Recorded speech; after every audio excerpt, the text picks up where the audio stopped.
तो आज के बजट को जब हम फर्दर एनालाइज करते हैं टूरिज्म पॉइंट ऑफ व्यू से, तो हम ये देखते हैं कि 100 प्राइम मिनिस्टर के जो मेगा प्रोजेक्ट्स हैं, स्पेशली गति शक्ति प्रोजेक्ट्स, और उसमें 100 करीबन कार्गो टर्मिनल की स्थापना की बात की गई है।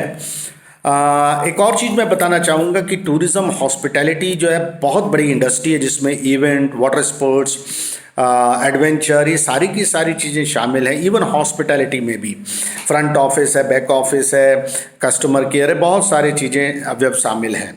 75 स्किलिंग ई लैब्स जो कि सिमुलेशन टेक्निक पर काम करेंगी, जिससे एक लर्निंग एनवायरनमेंट बिल्ड हो सकता है, उसकी बात भी इस बजट में की गई है।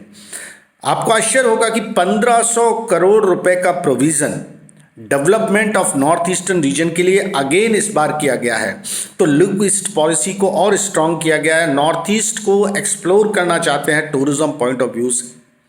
असीमित संभावना है नॉर्थ ईस्ट में।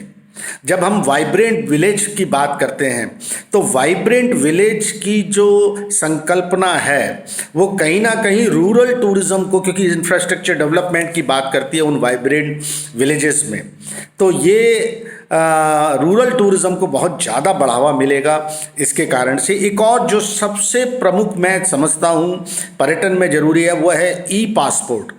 साथियों, आपको मालूम है कि ई वीज़ा की बातें तो हुई हैं, लेकिन ई पासपोर्ट जिसमें एम्बेडेड चिप, जैसे कंप्यूटर की चिप, मोबाइल की चिप होती है, उस तरह की चिप की बात भी कही गई है। अब इससे दो फायदे हैं।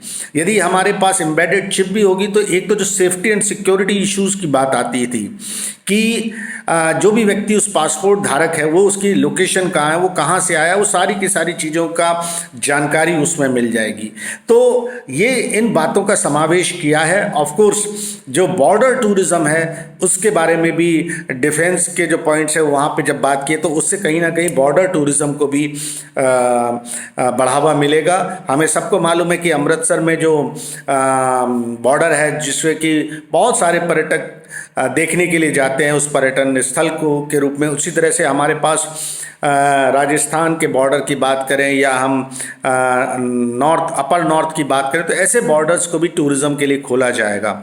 तो मेरी समझ से कोरोना काल के समय में और जहां सीमित संसाधन हैं, यह बजट वाकई श्रेयकारी होगा। इन्हीं शब्दों के साथ मैं अपनी वाणी को विराम देता हूं।